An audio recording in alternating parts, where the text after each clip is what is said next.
साथ कराची से मैं हूँ वकास खान और नूर आजम साहब मेरे साथ मौजूद हैं।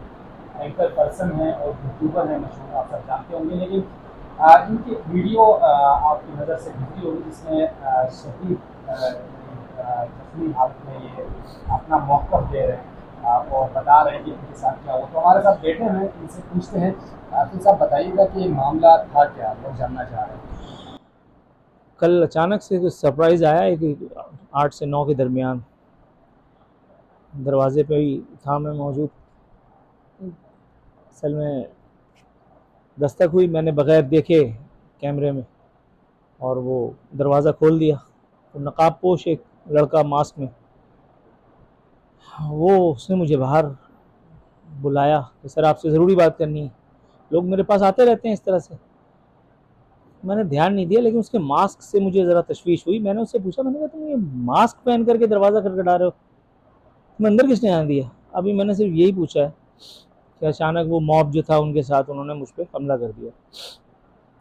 तो मैं को 25-30 से ज़्यादा अफराद थे और मार रहे थे बेतरह, और मेरी बहन को, मेरी बीवी को मजरूब किया, मुझे मारा।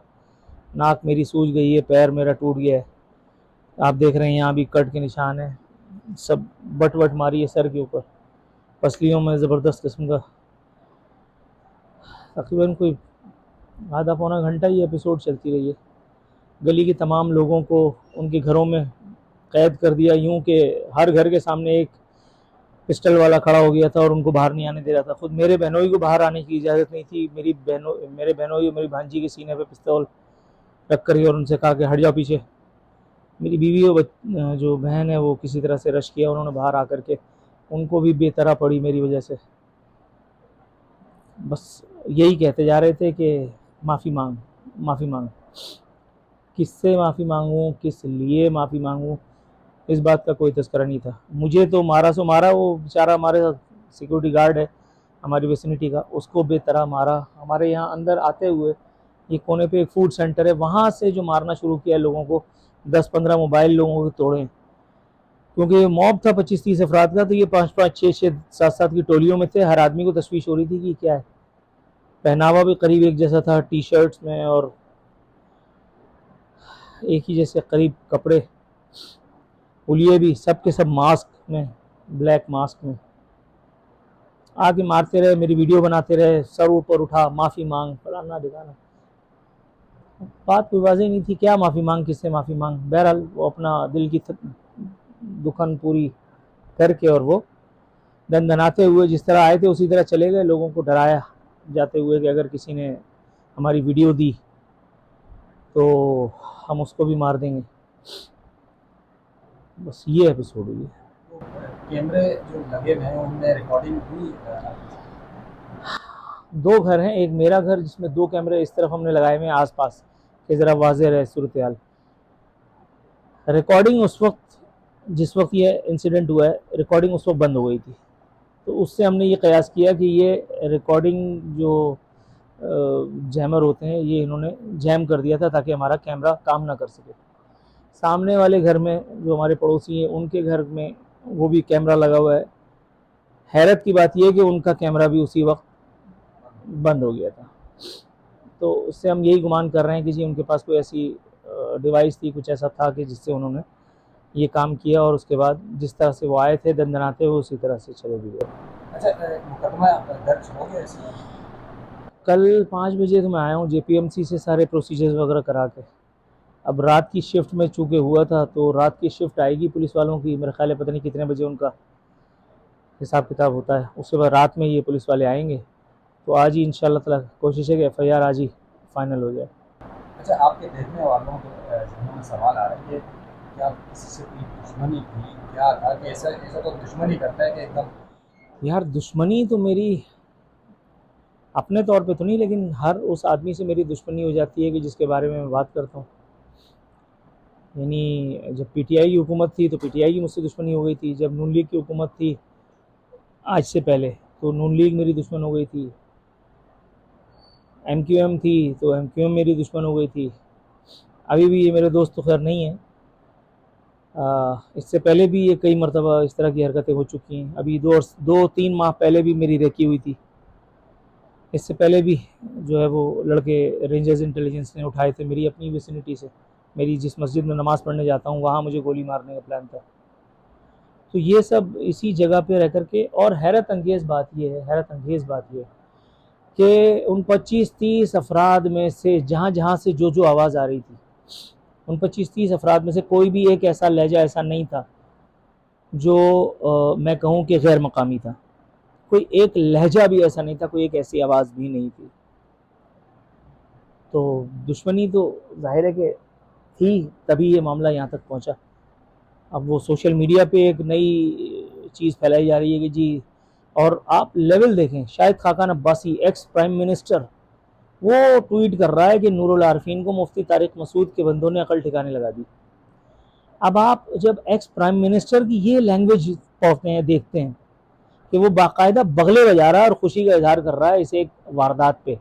शाहिद खाकान अब्बासी के घर में शायद बहन और बेटी या बीवी है नहीं, इसलिए वो बगले बजा रहे हैं।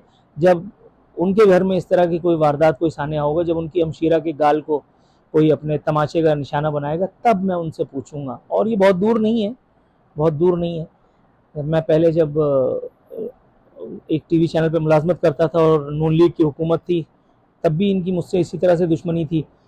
उसके बाद जब इनको जूते मार के बाहर निकाल दिया गया तो फिर मैं इनका दोस्त बन गया, क्योंकि मैं जो है वो सामने वालों को कोस रहा था जो इनके ओपोनेंट थे। ये हर हुकूमत के साथ है मसला।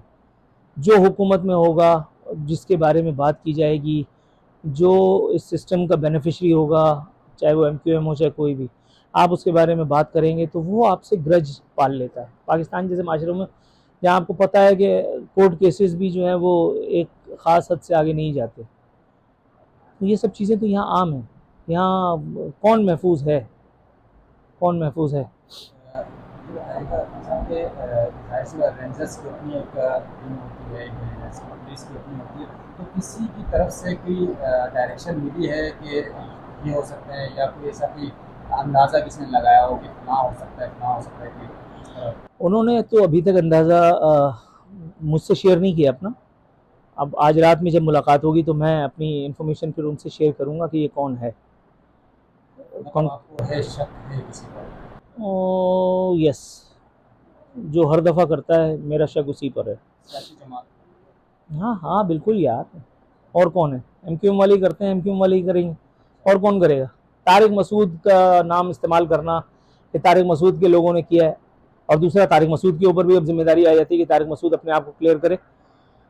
तारिक मसूद के बारे में अगर ex prime minister Khaqan Abbasi लिख रहा है कि तारिक मसूद के बंदों ने ठुकाई लगाई, तो तारिक मसूद को अपनी पोजीशन को क्लियर करना होगा, और ये भी बताना होगा, शायद खाकान अब्बासी भी बताएं ज़रा कि 25 आदमी 30 आदमी एक आदमी पे पल पहुँचते हैं तो ये बहादुरी है। अगर तारिक मसूद इसको ओन करते हैं तो वो भी ज़रा मुझे बता दें कि अगर यही बहादुरी है तो फिर मैं कावड़ ही हूँ। फिर मेरा ख्याल है कि जो मैं हर हुकूमत के अहद में जो है वो सच बोलने का काम शुरू कर देता हूँ। अच्छा, कभी में आया तो कोई सिक्योरिटी नहीं, सिर्फ वो बैरियर पे जो सिक्योरिटी गार्ड है वो खड़ा हुआ, तो सिक्योरिटी के लिए पुलिस या रेंजर्स से आपने रिक्वेस्ट की? मैंने यार अभी किसी से कोई बात नहीं की, ईमानदारी की बात है, मैं सीधा साधा आदमी हूँ, मैं अपना काम करता हूँ और काम करके फिर मैं मज़े करता हूँ। घूमना फिरना, इधर उधर जाना आना, खाना पीना, ये वो, मुझे कोई टेंशन इस तरह से नहीं होती, ना आज है। सिक्योरिटी का इंतज़ाम पहले जो लोग कर रहे थे, मेरा ख्याल है कि ये उन्हीं की जिम्मेदारी है कि जो लैप्स कहीं हुआ है कि जिसकी वजह से ये लोग कामयाब हो गए। पिछले 2 महीने पहले जब मेरी रैकी हुई थी तो रैकी की इत्तला मैंने शेयर की थी किसी जगह, और उसके बाद फिर उन लड़कों को उठा लिया गया था। लेकिन अब ये एक सवाल है कि यार हर दफ़ा के मैंने ही बताना है, मतलब आप भी तो कुछ कर रहे हो, और इसका मतलब है कि फिर आप अपने काम में नाकाम हो गए। किसी का भी लड़के उठाएगा, उनका ताल्लुक MQM से ही था? यार मुझे बताया तो यही गया था, कि उनका ताल्लुक MQM से। अब अल्लाह जाने और इदारे जाने। हाँ, चलें, आपका ज़्यादा वक्त नहीं लगे, आपकी तबीयत सेट नहीं लगी, आप आराम करें। नहीं तबीयत मेरी VIP है अल्हम्दुलिल्लाह, बस वो एक टांग पे चलने की प्रैक्टिस नहीं है तो इस वजह से मुझे ज़रा जो है वो सांस फूल रही है, और कल रात पूरी जागे में हम सब के सब वो ट्रॉमा में गुजरी है ज़ाहिर पूरी रात, तो इस वक्त नींद का गलबा है बस।